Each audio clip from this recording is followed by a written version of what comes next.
Se ami il tiramisù, devi provare questa versione gelato. Buonissimo.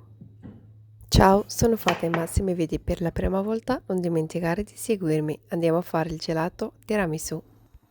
In una ciotola mettiamo latte condensato, panna e mascarpone. Miscoliamo tutto bene bene fino ad ottenere una crema liscia e vellutata.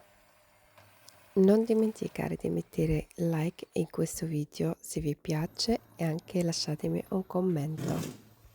Adesso prendiamo le stampe per il gelato, inserisco gli stecchi, metto un po' di crema sul fondo, poi aggiungo i savoiardi bagnati nel caffè, copriamo con un'altra crema e livelliamo bene.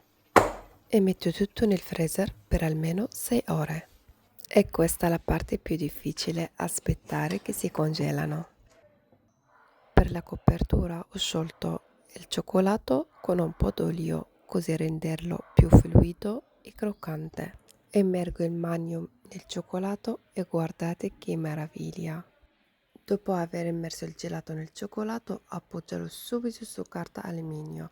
Questa aiuta a mantenerlo ben freddo e non farlo sciogliere rapidamente, ma dalla parte che lucida.